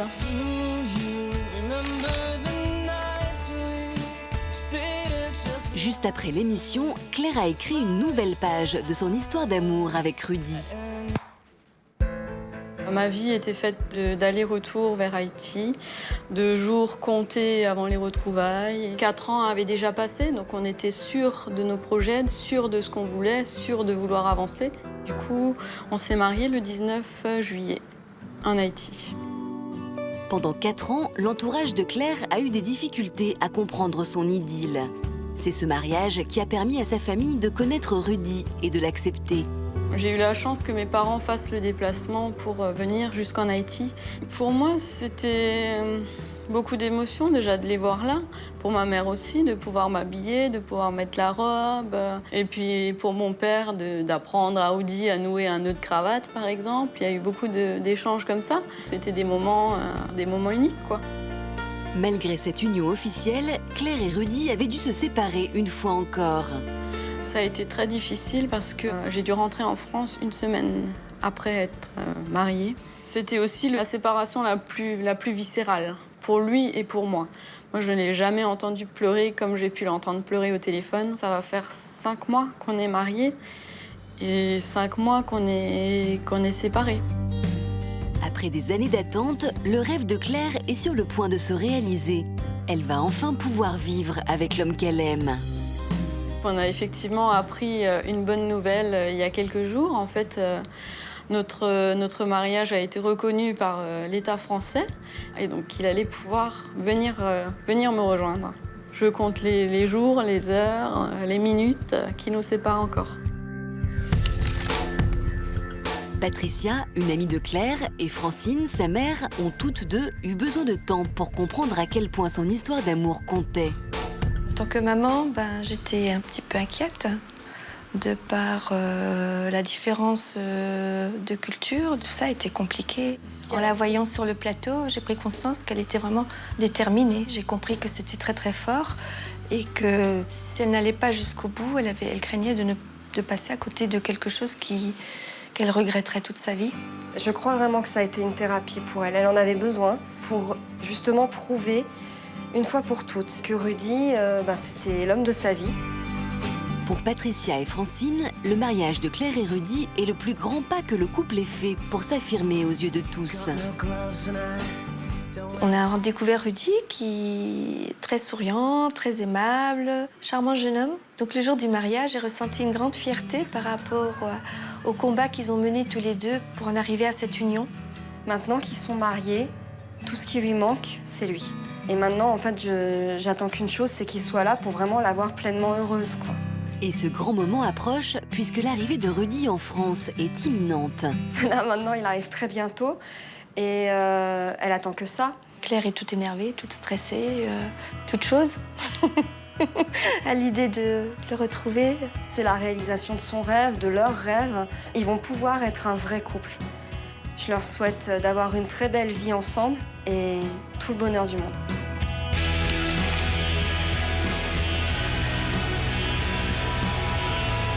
C'est à l'aéroport d'Orly que nous retrouvons Claire, accompagnée de ses parents. Là-bas, il y a les panneaux. Arrive à 9h50. Il y a du retard. À quelle heure? Claire n'est plus qu'à quelques minutes des retrouvailles tant attendues. Tu peux y croire, hein? On n'a jamais été aussi proches. 4 ans que j'attends ce moment-là, et puis enfin le moment, il arrive, et puis on va pouvoir commencer la suite de notre histoire. C'est un nouveau grand départ, hein, pour enfin pouvoir vivre votre histoire à fond, quoi. Tu sais. Merci. Merci d'être là.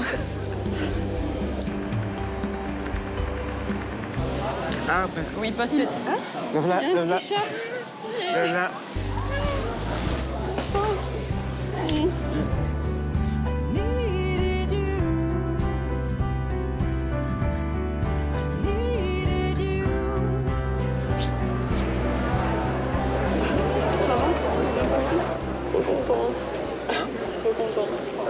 Sans qu'on attend ça. Ça va maintenant? C'est beau.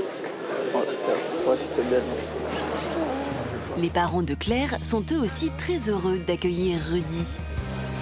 J'avais des Rudy. Attends de dire quoi? Moi aussi, bienvenue en France. Merci. Bienvenue chez nous. Bienvenue chez toi. C'est chez toi maintenant. Le voyage, c'est magnifique parce que je n'espérais pas, tu vois. C'est difficile, vous venez ici. Ouais. Et c'est fini maintenant. Après ces retrouvailles en famille, le jeune couple s'échappe pour une balade en amoureux au cœur de la capitale. C'est le symbole de Paris. C'est comme si... Symbole de la France. Mais tu peux monter là-haut, non? Ouais, tu peux monter jusqu'au... Je pense qu'il y a la tête qui tourne si je monte là-haut. La tête qui tourne. Mais si je montais là, c'est trop ça. Je me sens bien d'être arrivé en France. J'ai envie ça depuis longtemps. C'est vu qu'il y a des espoirs pour venir ici, tu vois, pour vivre avec toi. Hein. On s'est accroché, ouais. C'était dur, mais on a réussi. On n'a pas lâché, on a continué. L'amour est plus fort que tout. Pour placer ces retrouvailles sous le signe de l'amour, direction un lieu très symbolique. T'as vu tous ces cadenas? Bah ouais. Tu sais ce que ça veut dire? Bah non. Ça symbolise l'amour qui existe entre un couple, en fait. Ouais. Et tu fermes le cadenas pour que l'amour dure pour toujours. La clé, tu la jettes dans l'eau, comme ça, il n'y a personne qui va pouvoir briser cet amour. D'accord, hein. T'en as pas un. Hein. Quoi, un cadenas? Ouais. Mais si je t'ai fait une petite surprise, Ouais, j'ai ramené un petit cadenas. Où est-ce qu'on le met? Ici, là. Les jeunes mariés peuvent enfin envisager un avenir commun. Je voulais te dire que je t'aime très très fort. Et puis que j'espère que notre histoire, elle va effectivement durer comme ce cadenas pour la vie. Moi aussi, je t'aime très très fort, ouais. Je veux qu'on gagne une bonne vie ensemble, avoir des enfants et vivre bien. Pour toujours. Jusqu'à bien vivre. Ouais. On y va? Allez. Are there any other kind of lovers? Claire et Rudy qui sont réunis tous les deux sur ce plateau.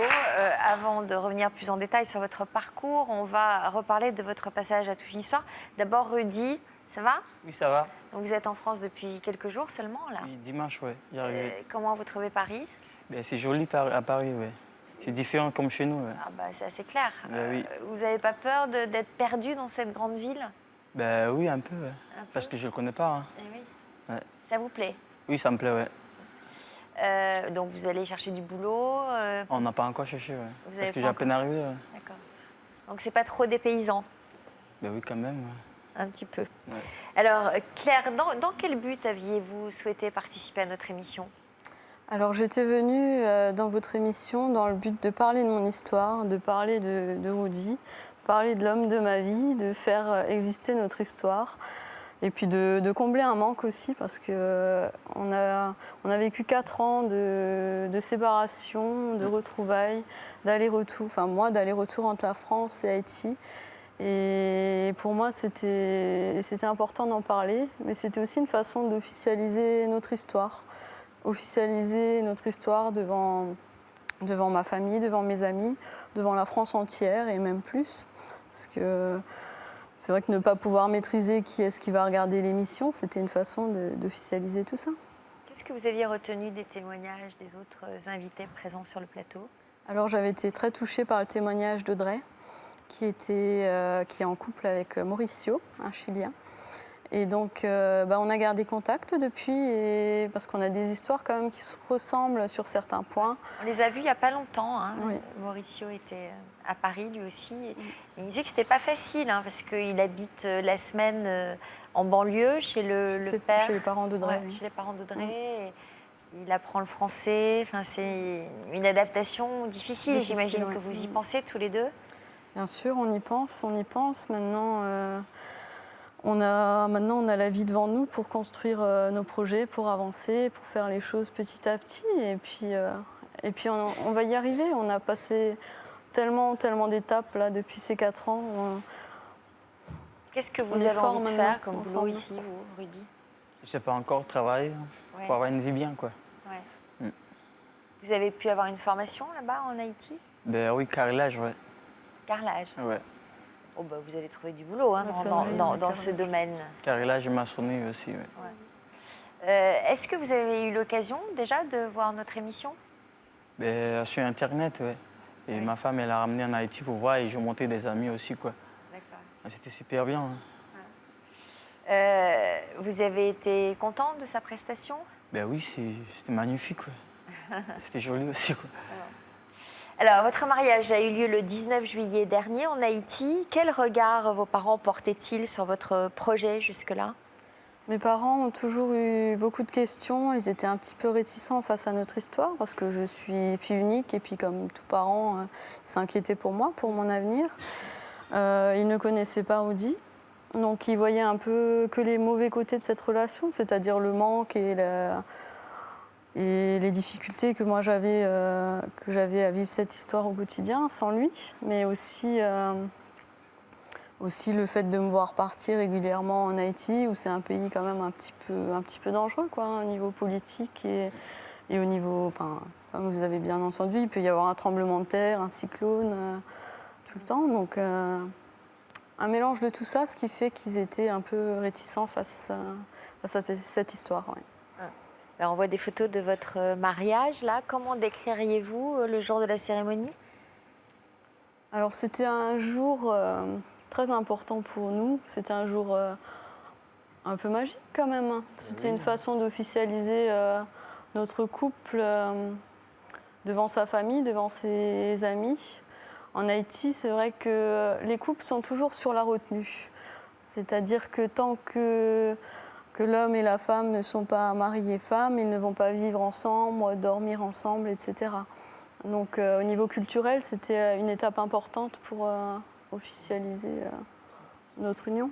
Et dans les jours qui ont suivi, dans la rue, on m'appelait Madame Audi.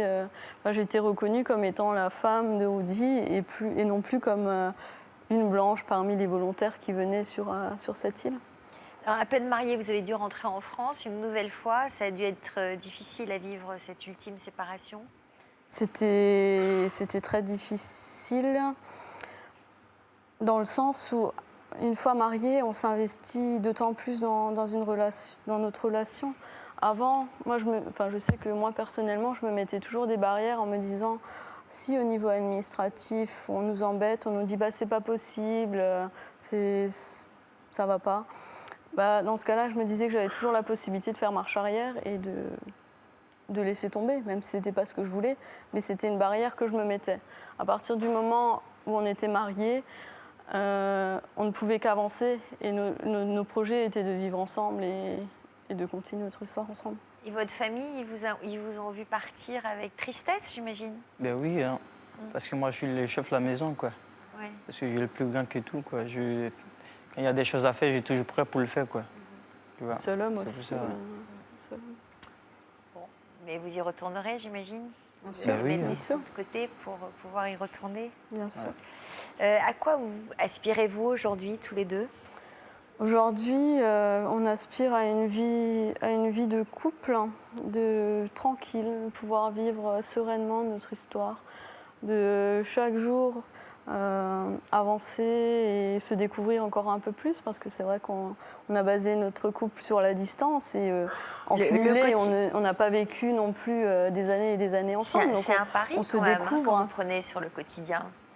Oui, mais on n'a Parce pas que là, envie de vivre vous avez avec des jamais regrets. vécu le quotidien, en plus changer d'environnement comme ça. Bien sûr, on est conscient de ces risques-là, et lui et moi.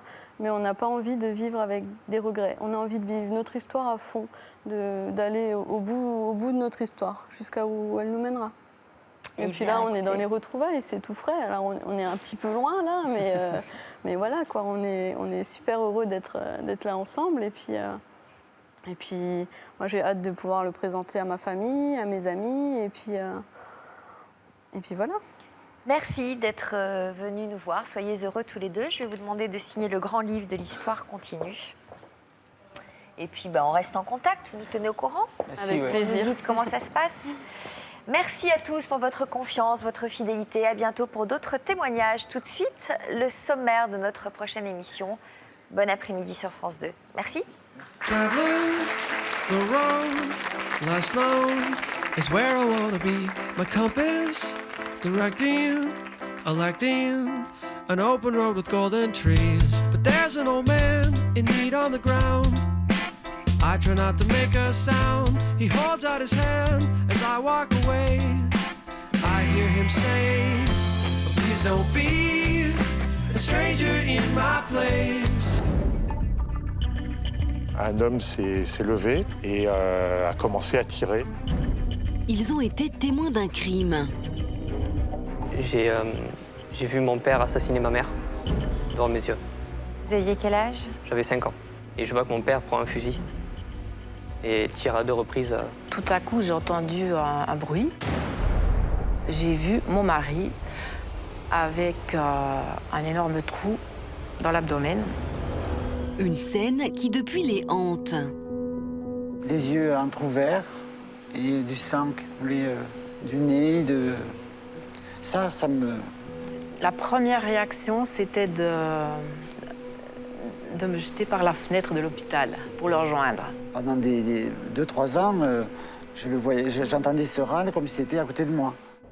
Mais comment se défaire de ces images traumatisantes pour prendre un nouveau départ? Le repli sur soi, c'est pas une solution. Je me dis que c'est toutes ces épreuves qui ont fait de moi ce que je suis. Je suis repartie dans la vie parce que pour mes enfants.